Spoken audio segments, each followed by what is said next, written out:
So let's start today's session. Today we are going to discuss about the relationship of realtors and builders. We are assuming that you are working with a buyer, so you will be going to a builder in this scenario. What to do? How to keep your transaction in a proper order. The transaction with a builder is a little bit different than regular MLS transactions.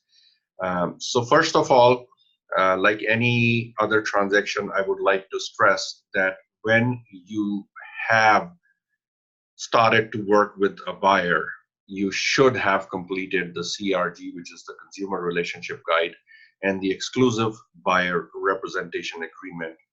These two documents should have been completed, properly signed, and possession with you, in possession with you before you start showing, physically start showing any houses to your buyers, or you before you put your clients in your car and start showing them stuff around.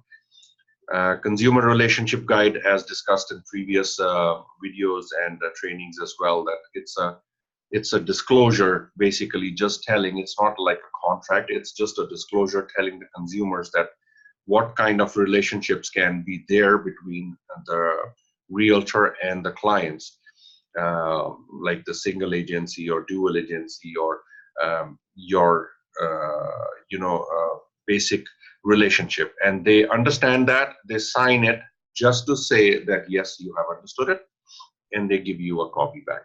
Now this should be dated on the day you first meet them. If you guys have decided to work with each other, then the next paperwork which needs to be completed is Exclusive Buyer Representation Agreement, in short, EBRA.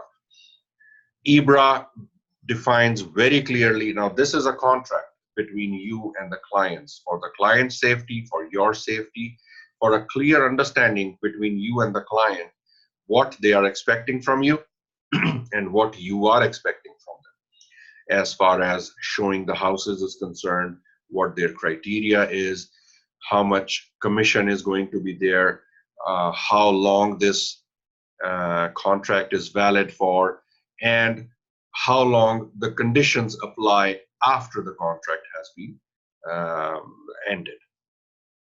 So once you have these two documents completed, if you want more information on these documents, please look at the buyer's videos, the buyer's contracts videos, and we have gone over in detail on those videos.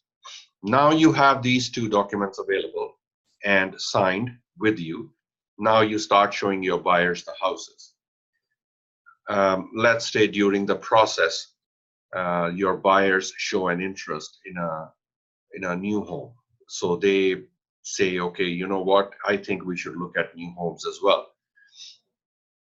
Here, I would like to take you a step back. If you have reached this scenario, since you have chosen to be a realtor, real estate is your field of profession, having product knowledge beforehand is very essential. What I mean by that is, look at this scenario. Let's say you are decided to work with someone whose criteria is to look at houses in a particular community. So as far as a professional is concerned, you should have the knowledge about the products in that community before you start taking those clients out and showing them houses. Now, to get the product knowledge, what sources do you have? For you, first of all, your product is houses, knowledge about the houses. So having a product knowledge is technically knowing everything you could know about houses in that community, about the services, features, amenities, and all those kind of things available in that community. You should have your work completed as a homework before you start working with the clients and start showing them homes. So one of the criteria for a product knowledge is also builders. Let's say the community they have chosen is a community which still has builders.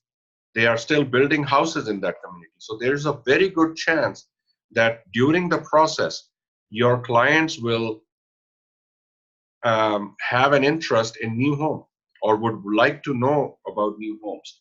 And during our presentation, we will go over this too, that if you have this product knowledge beforehand, how many builders are there, which builders have lots available, what is the price range of those houses and stuff like that. You don't need your client to go with you. You can go and get that information from the show homes, from the builders, from their website much before you start working with it. And you should be prepared with this. These are the tools which are going to make you money. And doing your homework properly and being prepared is always a good thing. The very essential thing which most of the time happens with builders is that they take away your clients, and this will stop happening if you had prepared yourself first and you have signed an EBRA with the clients, and you are the one who gives them the information about the builders and take them to the builders. If you have done your homework, if you have all that information, it will be very easy for you to have that relationship with the clients. Even during the initial meeting, let's say when you are asking the questions about criteria from the buyers, you say, okay, Mr. and Mrs. Buyer, what kind of house are you looking at? How many bedrooms and all those kind of things? What's the price range? If you have the information about the new homes while you are talking to your clients, in the back of your head, you should be calculating these things in your head that, oh yeah, they fit the criteria of a new home. Maybe I should show them the new home as well. And do you realize that this idea, this thought must have already crossed your buyers anyhow before talking to a realtor? What are the chances of them walking into a show home without you? Hey, it's a nice day. They were driving by, they saw a show home, they stepped into it, and they took some information from the salesperson. They looked at the show home, they liked it. Now they come to you and say, okay, you know what? We want to see that show home or that house as well. You have lost the chance to earn a commission here because the clients had already walked in and developed a relationship with the salesperson without you. So now telling them about new homes or telling them that, hey, they have made a mistake and all those things is too late. So if you would have had the product knowledge right from the beginning, you would have given them this idea. You would have got the EBRA signed and told them, hey, please do not walk into any show home without me. It's just a matter of a phone call. Call me. I have a feeling that this house will fit your need. So either let me take you there and show you, or if you ever decide to do that, please do not go there without me, because once you have been introduced to the show home, to the house by the salesperson, I cannot come into the picture. So having the product knowledge, one of the products is a new build home, is very essential to have. So this will avoid a lot of things when you are working with your builders at the later stages. So let's talk about this. Now you have your clients, you walk into the show home. What do? The very first thing you should do is ask for a client registration form from the builder. Every builder has a client registration form or a realtor registration form. They call it with different names, but basically it registers you and your clients with that particular builder. You have to do this registration with each and every builder you will be taking your clients to, or each and every builder your client wants to go and look at. One registration for each builder. Moreover, be very careful. Some of the builders need a client registration for each area. So if the same builder is available in, let's pick a community, let's say it's Northeast. So if there are 2 or 3 communities being built, let's say Redstone, Cornerstone, or Skyview, and let's say this builder is in all 3 communities, having one registration signed in one community might not be enough with that builder. So you might need to have whichever community you're going to take your client to, you might have to register. In some instances, some builders are a little more high-tech prone. So for them, it might not be needed, but don't assume that if you have registered the client in one show home, then in that particular builder's show home that they are registered for every single community. No, every single community is represented by different salesperson. You might need to register them everywhere else. So the realtor registration or the client registration form is a very essential form in a builder's transaction with the realtor. What does this client registration form has, which makes it so essential? The very first thing is that the date of the registration, the client was registered. The other things which are of very importance is your commission structure on it. So the builder clearly has specified that, first of all, you walked in with your clients and these are the clients' name, you registered with this client, so you are going to get some commission. So that gets established right then and there when your client registration form is signed. Now, what kind of commission? How much are you getting paid? That term is also written on the client registration form. It clearly indicates whether it's 3.5, 1.5, a flat fee, or no commission, even up to the point where the details are given that in this particular community, there might be 1 or 2 or 3 phases. It would be very clearly sometimes specified on the client registration form that, okay, if your client buys in this phase, then it's only a flat fee. But if they buy in this phase, then it might be 3.5, 1.5. The other thing which will be written on the client registration form is, when will you get paid? Another very essential thing. A lot of realtors right now, a lot of builders right now are paying the commission split into 50-50. When you take your clients, you get the client registered, now they decide on a house, they buy the house contract has conditions. So some of the builders are paying 50% at the removal of conditions and 50% of the commission at the time of possession. Now, this client registration form will also show what happens to the commission if your client does not close the transaction. We have lately had builders send us the letter after 1 year for the realtor to give back the commission because their client did not close the transaction. They did not take the possession of the house for whatever reason. Most of them were financial reasons.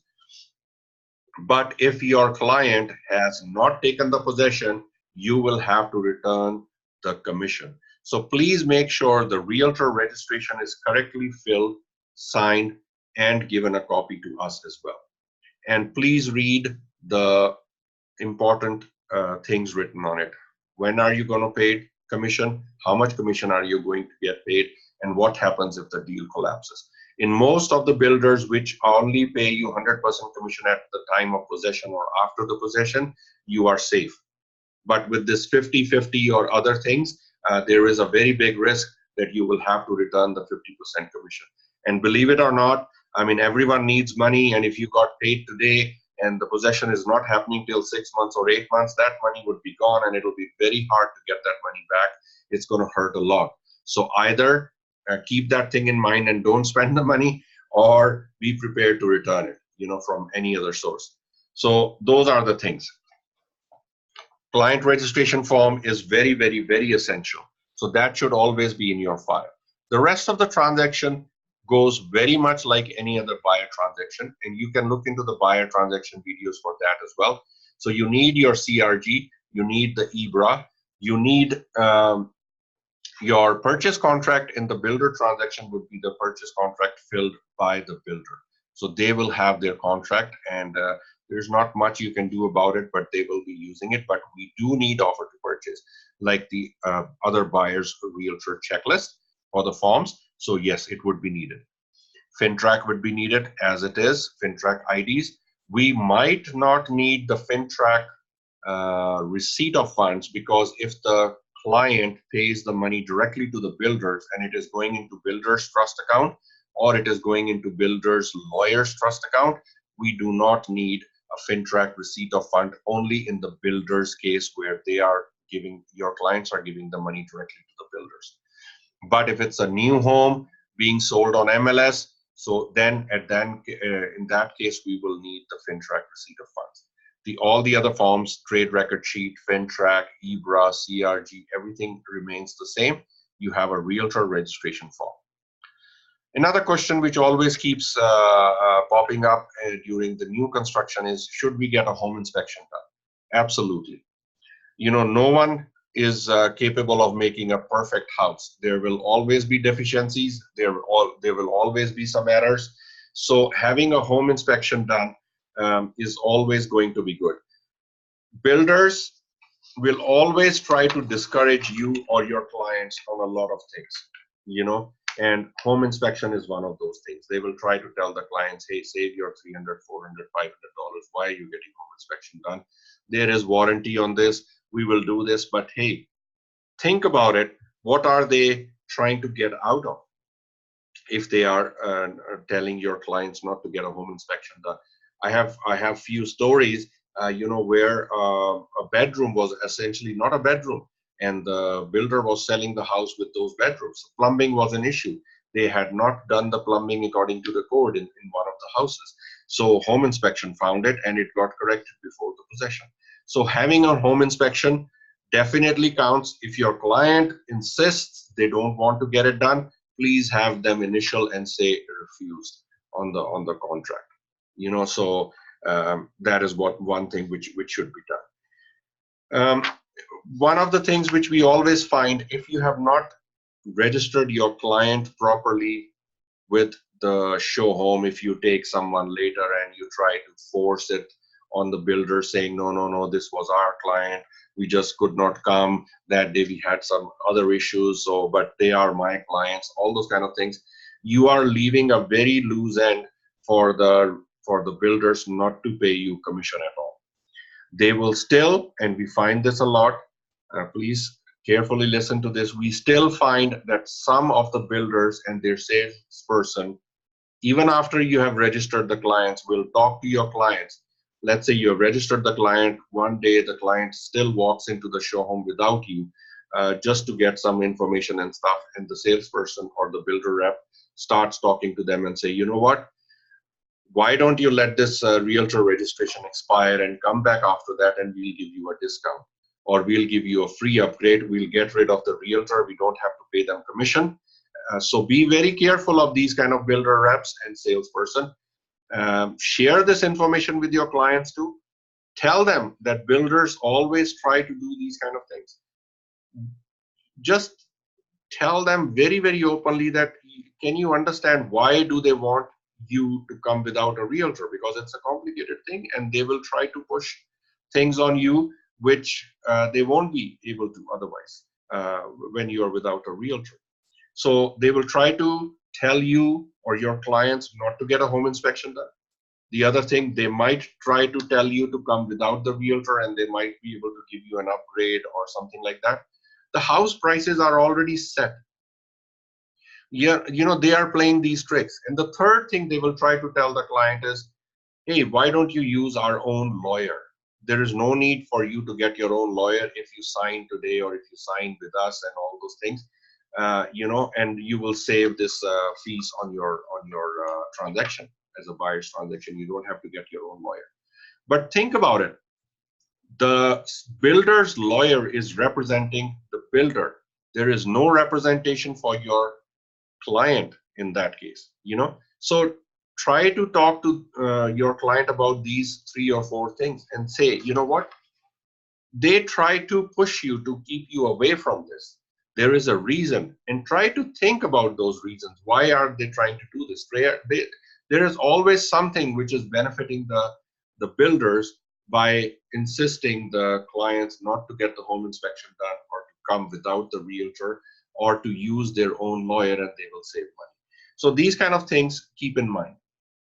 All the new homes come with Alberta New Home Warranty, or any kind of warranty. It might not be from the company called Alberta New Home Warranties, but in Alberta, it's by law that the new builds have to be having a structural warranty.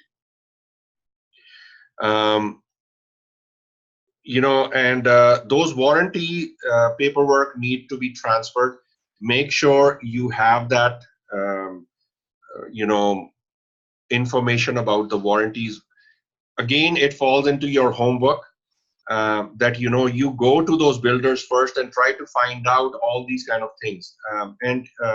Bo, you're absolutely right. Going and doing your homework will take care of a lot of issues later on which might pop up. If you get the feeling that this salesperson or this sales rep or the builder is going to be a little tricky to deal with, you still might have a chance to talk to your clients before taking them to that builder, saying, you know what, this situation could go anywhere. So be prepared. If you like a house with this builder, please be prepared to put your foot down if they tell you to do these three things. Come, don't do home inspection, come without the realtor, and use our lawyer. It's very, very important. Plus, it will add a lot to your knowledge. When someone comes to you and talks to you and wants to get some information from you, and you having that information already rather than looking it up makes you look very, very professional.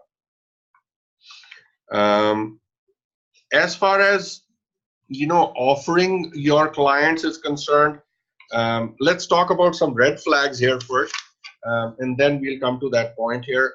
One of the questions was that what else can we offer as a realtor? Like I said, it's exactly the same transaction and as any other, as far as a buyer is concerned, from paperwork and other aspects. You can offer your clients whatever you want, as far as it's not an inducement. It should be an incentive. You should have talked to your client beforehand. If you had the product knowledge, you can, for example, some of the builders, let's say if they are not giving any attached garage or detached garages without a garage opener, just a thought, you can offer your clients that, hey, if you buy the house through me, I might be able to get you that garage opener, or I might be able to get you our lawyer, those kind of things. But again, it should not come in as an inducement to make the deal happen. Otherwise, there is no difference between you and that sales rep who's telling that client to come without the realtor. So those kind of things should be there. Some red flags.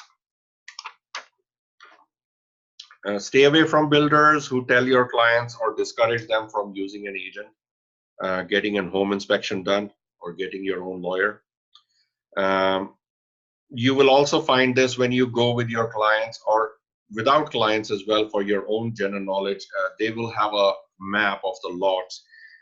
If someone is not or trying to hide actually the information and what is going to be next to that lot, or what is coming up with that commercial section which is put on the map, lot many times it has happened that they will tell you, oh, this is a commercial patch, this is going to be a gas station or a strip plaza or something, and then to everyone's surprise, suddenly there's condos come up, the residential condos which your client never wanted, right behind in your backyard. So those kind of things. So future developments plans are not disclosed. If they keep telling you, these are the kind of red flags. They give you red flags about warranties, or it will be done. Unfinished items. There are always seasonal items which will not get done. For example, if you're getting a house built in wintertime, there's a very good chance that the driveway and stuff or some exterior stuff will not be done, will not be completed when you take the possession, and it will be done when the summer comes. So those kind of things, a good builder will always give you a checklist of whatever is unfinished and how it will be performed. Be very careful of the wrong square footage given. Go check out their layouts, their floor plans, and ask them questions. You have knowledge about your RMS. Transfer that knowledge to their floor plans and ask them questions that how come you are coming up with this kind of square footage? How big is this room? How big is that room? Maybe if that floor plan is what the show home is about, maybe go measure the house itself and see if it coincides with the floor plan they are giving. Those kind of thing. Not much you can do about builders clauses in the purchase contract. They are very much for the builder's benefit. But still, at least make it a habit to look at those with your clients, to look at those clauses. They are signing that up. If there is something which you find it's not good enough or which needs more explanation, just go ahead and ask. And stay away from builders who are trying to push a lot of things to you. You know, you can do a CMA yourself too, and you can see how out those prices are. You can go to 2, 3, 4, 5 builders and see, according to the floor plan, according to the square footage, what each builder is offering. Builders will give you that information very readily as far as feature sheet, floor plans, spec sheets is concerned, what is included in the house, what is considered as an upgrade. Make a checklist just like a CMA and do it between the builders, even including your commission. There's no harm in that. I mean, if someone is offering a very good price of the house, but no commission, so you will be aware of a relationship you want to develop with your client, whether this house will actually benefit the client or not. Doesn't matter about the commission. So those kind of things. So again, emphasis is on that you would need to do your homework first. So I will try to send you the video of this, but if you have any questions, please type them on the side. I think we don't have more than 5 minutes. I will try to answer them quickly. Otherwise, I will send you a recording of this video anyhow, and then you can send your questions via email as well to us. Also, with what happened this weekend, we strongly suggest that all the agents should take care when they are doing an open house from a safety perspective. A female realtor was sexually assaulted this weekend in Mackenzie area in Calgary. We have a very nice article on our virtual office about open house safety. Please read that. It has very good tips on it. It is right there, and try to follow those. Please, I don't see, okay, what if the buyers don't want to sign the EBRA? Do you want to work with these kind of buyers? Why don't they want to sign an EBRA? I cannot understand why would you want to work with someone who's plainly refusing to sign an EBRA. I think the deficiency here might be in how you present the EBRA. Like anything else, you should write down the scripts. You should at least know why they are refusing to sign. What is the reason for them to sign to refuse to sign an EBRA? It is for their benefit. It is for. I cannot understand the reason why someone would say no. I don't want to sign a contract. The only reasons could be that you have not explained it properly. You yourself probably don't understand it properly still, or you have not presented it in a very professional manner, so they feel that they might not be, trusting you to sign something like that. So I would say practice. Open up a EBRA rather than opening up it in front of the client. It's better to sit at home, open it at home, and go over it as a client yourself, and try to take a pencil, try to write questions about what is not what you are understanding or not feeling comfortable as a client to sign that into. Every client I have presented it to, or most of the realtors present it to properly, they sign it. So you have to get it done.